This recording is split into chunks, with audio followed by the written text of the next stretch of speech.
چھوٹے سے گاؤں نورپور میں زندگی اپنی سادہ مگر دلکش روش پر چلتی تھی۔ اس گاؤں میں ایک بزرگ عالم حکیم صدیق صاحب اپنی علمی روشنی سے سب کو منور کرتے تھے۔ ان کا کتب خانہ گاؤں کے وسط میں تھا اور ہر عمر کے لوگ ان کے پاس بیٹھ کر علم حاصل کرتے۔ حکیم صاحب کا اصول تھا، علم وہ خزانہ ہے جو بانٹنے سے بڑھتا ہے، لیکن ہر کوئی ایسا نہ سوچتا تھا۔ خاص طور پر گاؤں کا ایک نوجوان نعیم، جو خود بھی کچھ پڑھے لکھے ہونے کے باوجود اپنے علم کو چھپا کر رکھتا تھا۔ وہ سمجھتا تھا کہ اگر دوسروں کو بھی علم دے دیا تو اس کی اپنی اہمیت کم ہو جائے گی۔ کرداروں کا تعارف۔ حکیم صدیق گاؤں کے بزرگ، علم دوست اور فیاض انسان نعیم۔ نوجوان تھوڑا سا تعلیم یافتہ مگر خود غرض عمران۔ نعیم کا ہم عمر دوست سادہ دل اور سیکھنے کا شوقین فاطمہ، ایک ذہین لڑکی جو تعلیم حاصل کرنا چاہتی تھی۔ چودھری شکیل گاؤں کا سردار، علم کی طاقت کو کم تر سمجھنے والا۔ پہلا منظر، گاؤں کی محفل۔ ایک دن چودھری شکیل نے گاؤں میں ایک محفل بلائی۔ سب لوگ جمع ہوئے۔ چودھری نے کہا، ہمیں ترقی کے لیے دولت اور طاقت کی ضرورت ہے، کتابوں اور علم کا کیا فائدہ؟ بہت سے لوگ خاموش رہے، مگر حکیم صدیق نے مسکرا کر جواب دیا، چودھری صاحب، دولت کا چراغ بھی علم کی لو سے ہی جلتا ہے۔ مگر چودھری اور اس کے ساتھیوں نے بات کو ہنسی میں ٹال دیا۔ دوسرا منظر، نعیم کی خود غرضی۔ نعیم کا شمار ان نوجوانوں میں ہوتا تھا جو کچھ تعلیم حاصل کرنے کے بعد خود کو دوسروں سے برتر سمجھتے تھے۔ ایک دن عمران نے نعیم سے کہا، یار مجھے بھی وہ حساب کے فارمولے سمجھا دے جو تم نے سیکھے ہیں۔ نعیم نے ہنستے ہوئے ٹال دیا، اگر میں نے سب کچھ تمہیں بتا دیا تو میری مہارت کی اہمیت کیا رہ جائے گی؟ خود محنت کرو۔ عمران دل برداشتہ ہو گیا۔ یہ سلسلہ کئی بار دہرا۔ تیسرا منظر، فاطمہ کا خواب۔ فاطمہ ایک غریب کسان کی بیٹی تھی۔ وہ پڑھنا چاہتی تھی مگر گاؤں میں کوئی سہولت نہ تھی۔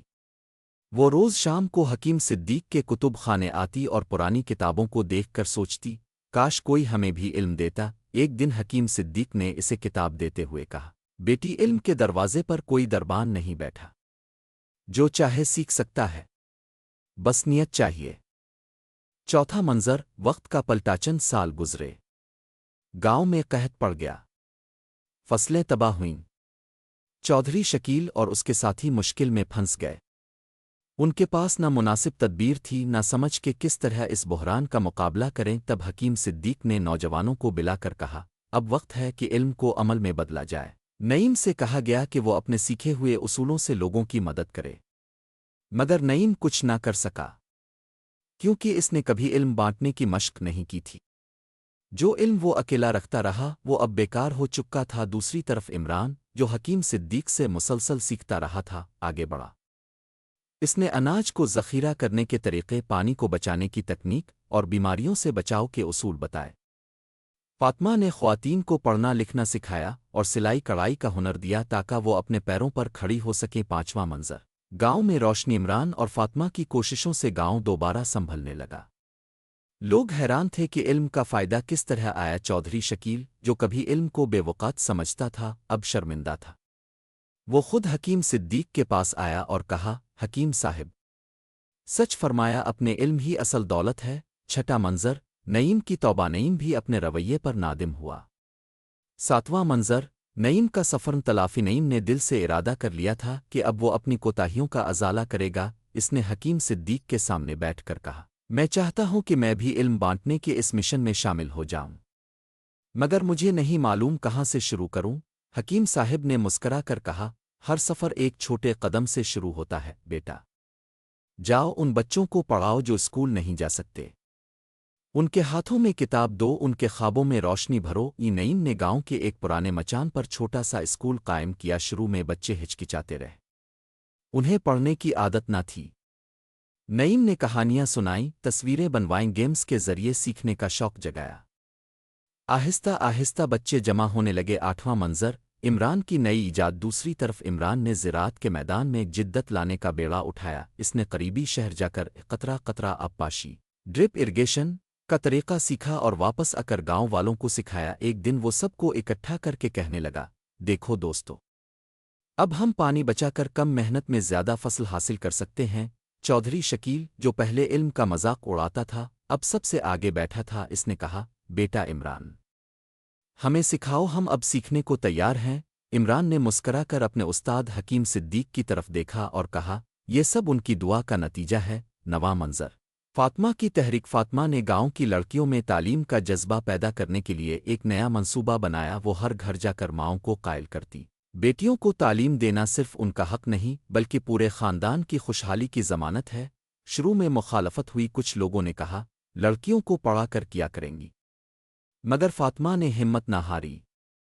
اس نے سب کو دکھایا کہ ایک تعلیم یافتہ بیٹی کیسے پورے گھر کو سنوار سکتی ہے۔ ایک دن گاؤں کے سب سے سخت مزاج شخص حاجی انور کی بیٹی مری۔ 10واں منظر حکیم صدیق کا مشورہ گاؤں اب ترقی کی راہ پر گامزن تھا۔ ایک دن سب نے طے کیا کہ گاؤں میں ایک باقاعدہ لائبریری بنائی جائے۔ چندہ جمع کیا گیا، منصوبے بنے۔ حکیم صدیق نے کہا یاد رکھو، صرف کتابیں اکٹھی کرنے سے کچھ نہیں ہوتا، اصل بات یہ ہے کہ ہر کتاب کا علم دوسروں تک پہنچے۔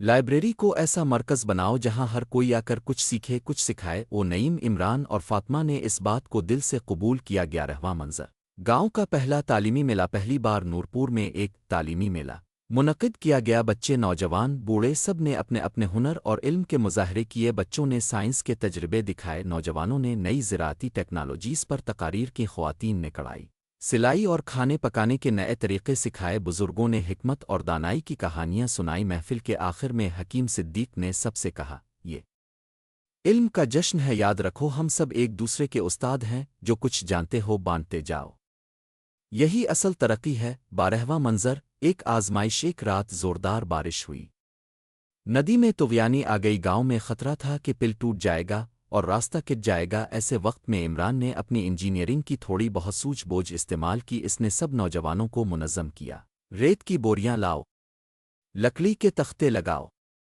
پانی کا رخ موڑو۔ ساری رات محنت کے بعد گاؤں بچ گیا۔ صبح ہونے پر سب عمران کی بہادری کی تعریف کر رہے تھے، لیکن عمران نے کہا یہ صرف میری بہادری نہیں، یہ ان سب کتابوں کا نتیجہ ہے جو ہم نے مل کر پڑھی ہے۔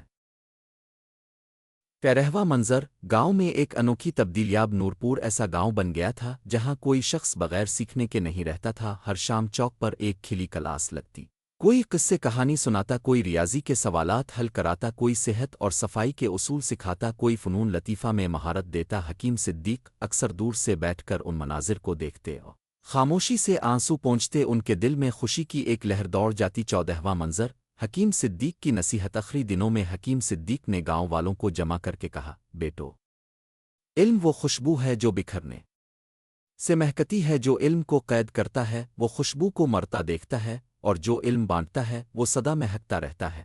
ان کے الفاظ دلوں پر نقش ہو گئے۔ چند ہفتے بعد حکیم صدیق اللہ کو پیار